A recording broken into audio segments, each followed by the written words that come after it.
best players at his position, and he's for a long time and tough as hell.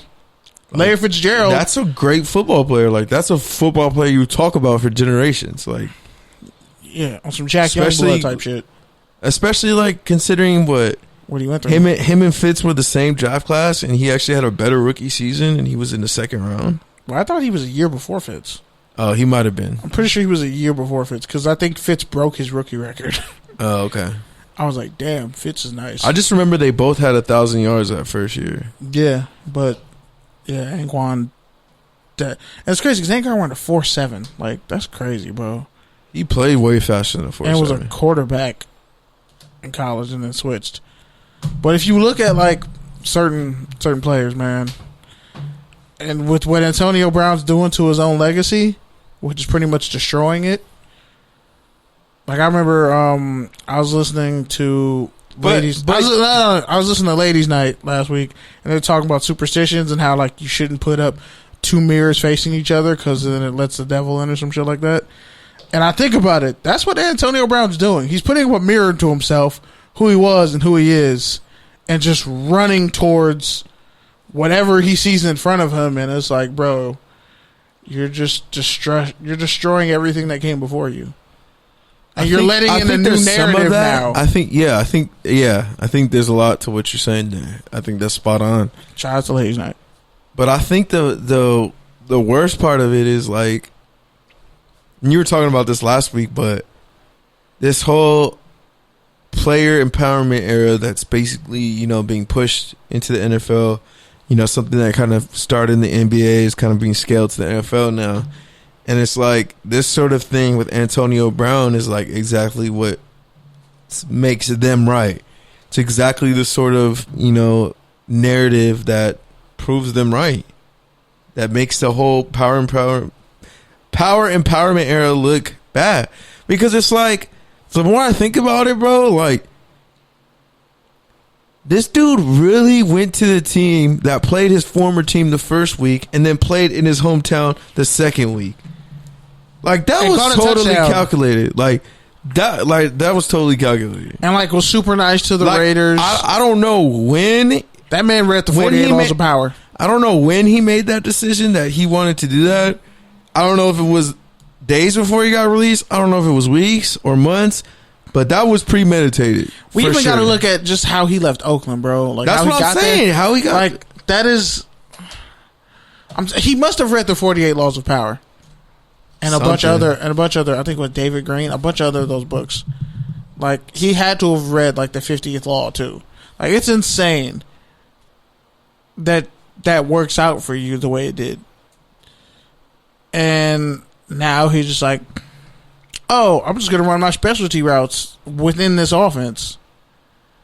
Like, I think he's the type of coach who would... Well, you said it. It's like, okay, take Julian Edelman, give him 4.3 speed and better hands. What do you get? Antonio Brown. Like, that's sick. That's disgusting. Like, oh my God. He's better. Nah. Like literally... That's probably the best receiving corps 1 through 5 ever assembled. They're like 1 through 5 ever assembled. Like, they're not the Avengers. They're like they're like Justice League Dark. No, not Justice League Dark. They're the Sinister Six, bro. They're not only the Sinister Six. I know you don't follow like the most updated comics. You probably don't. But like after the Justice League, they just had like put it this way, I can't remember the name Brady of it. Has a symbiote and Thanos' gauntlet at his fingertips. Oh yeah, it's the Symbiote Wars. Damn it, I'm gonna get the name of it. Pretty much like in the comics right now for the DC universe, the DC wall, the source wall broke, and everything's going to shit, and like the Legion of Doom is like so OP and overpowered that it's like they're gonna beat the shit out of the Justice League in a fight. It's scary. Like, you can't have your gauntlet and eat your symbiote too. Yeah. Is that the alternate episode title? That's the alternate title. And we always come with titles and then always forget the shit during, like, wait, what was that title? Like, you said something about you can't turn a sugar mama. No. Side hose aren't sugar mamas. Side hoes don't like make that. good sugar mamas. Yeah, something like that. Damn, I really got to think about that. We gotta listen back.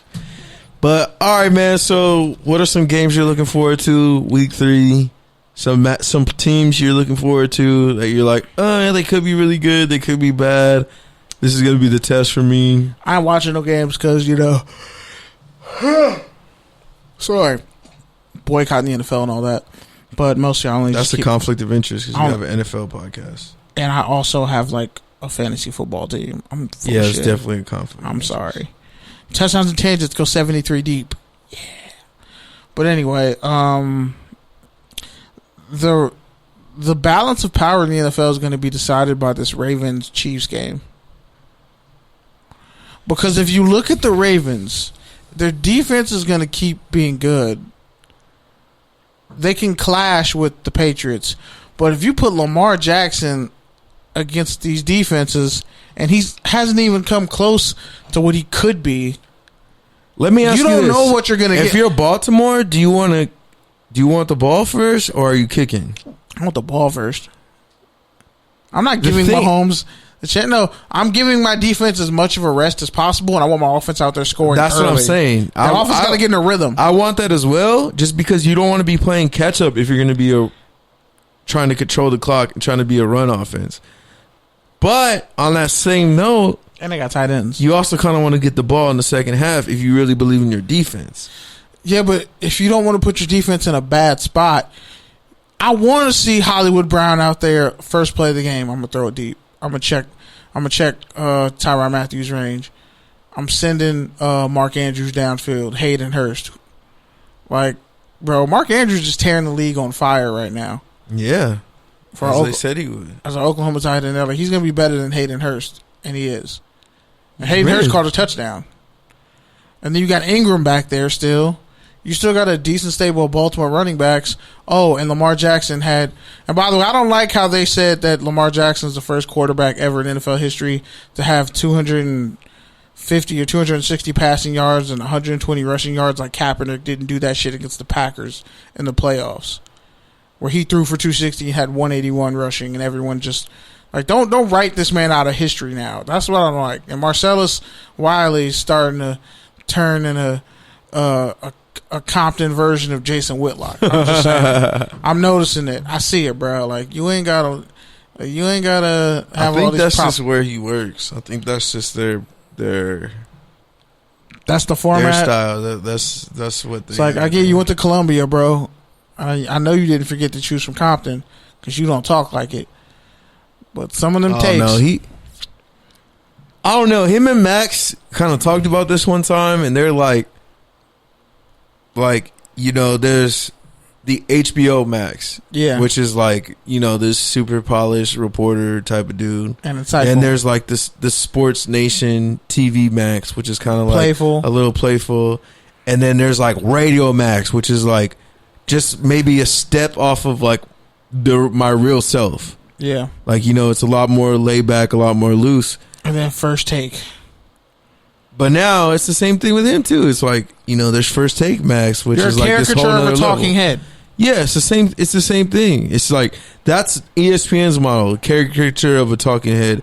And it's like Fox Sports is like, okay, well, let me throw all this blasphemous shit on a board and see what sticks. And all I need is one to stick, because if one sticks, then it's going to surface on social media. Because, realistically, and obviously we have friends at Fox Sports, but realistically, that's the only way we see anything from Fox Sports is if it's a fucking 45-second bit on Instagram TV. Like, realistically, that's the only reason why we see it. At least we might see ESPN or Max or someone at the gym or at a bar because it's on or whatever. We might get it through a friend, tell us about it, but like, really ain't nobody checking for Fox Sports like that. So you're saying they hired all the that's the formula talent to just that's the formula, yeah. That's the formula. That's the formula. Yeah, one could say that with all the hires. Think about it. Think about it. Even Shannon Sharp. He's always been a solid analyst, a solid guy. He was like a fifth chair at CBS. Exactly. But it's like nobody cared about that whole show until that fucking Skip Bayless. till the Black and Henny shit. The Black and Mild shit. No, it was before the Black and Mild Hennies, but that took off big. That was the viral shit. That was like the first like super viral shit they had where it was like, And, okay, everyone knew about that. That dude is country strong though. Like seriously, it's ridiculous. Just benching 370 like it's nothing. But yeah, man, in terms of the Ravens, I think I love Lamar Jackson, but I think that's a bubble that will pop at some point. I mean, I think the good thing is their division is so weak this year that he'll still put up good that numbers. they'll still be able to make the playoffs at like 10-6, 11-5. I still think they're a year away. Maybe get a home game, but yeah, I still think they still need some more on defense. They're like the number one rushing defense in the NFL. It's early, bro. But yeah, I still think they played the Dolphins and who else? The Cardinals. Yeah, and they gave up 200-yard receivers. They gave up 200-yard receivers against the Cardinals. Which, by the way, I still got to say, there's hope for Kyler Murray. But yeah, I would still say that the Ravens are about a year or two away from being like an elite presence. But this could change the balance of power, because if they blow out Kansas City, then that reveals like a huge hole in their armor. But if Kansas City's methodical and they get them out the paint, then I'm like, hey, just like last year. What about the Bills? This week they take on the Bengals. They're 2-0. Did you just talk to me about the Buffalo Bills? They're 2-0. We could just wrap this up. I got to take a piss anyway. So, you're not buying the Bills, obviously, even if they go 3-0? We could just wrap this up. Even if they go 3-0? We could just wrap this up. I got to take a piss anyway. All right, what about your San Francisco 49ers? Buffalo Bills. Now you're just spitting in my face and telling me it's raining. Did you just mention the San Francisco 49ers in my presence? Seriously? You want to know why I chose the Rams? Because I could watch the Niners get the shit kicked out of them at least twice a year. That's the real reason. That's the real reason I chose to be a Rams fan. They're playing the Steelers this week, so that's another winnable game where they could easily be 3-0. Yeah, because I have Tyler Boyd starting my fantasy, and he's doing pretty good. And John Ross is leading the league in receiving. That shit is crazy. But yeah, man, one game I'm going to really be watching, the Saints and the Seahawks. Because Drew Brees obviously the Seahawks are 2-0, but more for Teddy Bridgewater, man. He got a raw deal. And Taysom Hill too in Minnesota, and now he's getting a raw deal. He's not getting a raw deal in New Orleans, but people are being unfair to him. Like, do you know how hard it is to go and replace arguably one of the best quarterbacks ever, the all-time passing leader, through a middle through a game versus the Rams, the NFC champions, who are in a groove defensively? Like, and people just want to go and already write him off, and it's like, dude, this man did lose his starting job. He got hurt.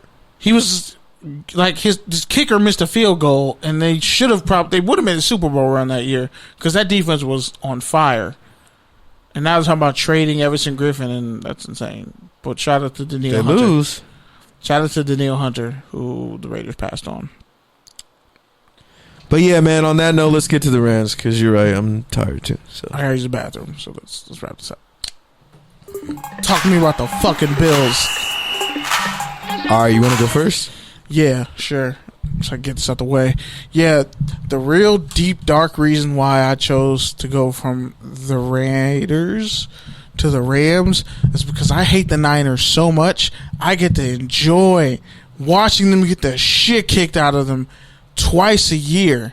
I enjoy the San Francisco 49ers failure as a franchise. It makes me feel good inside. It makes me want to open up and talk to people more about my feelings. That's how much I hate the 49ers.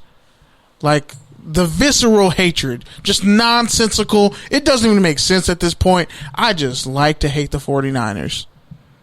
And can you blame me? You can't. Shout out to Sean Thomas. Anyway, so yeah, man, the showcase was fantastic. I had so much fun. My sister and my mom had fun. They actually brought my sister on stage and was doing the punchline, and I was like, am I gonna have to kill somebody tonight? What a shame. But nah, it was dope. Somebody gotta die tonight. The black team won. I put my black bandana on, and I had my custom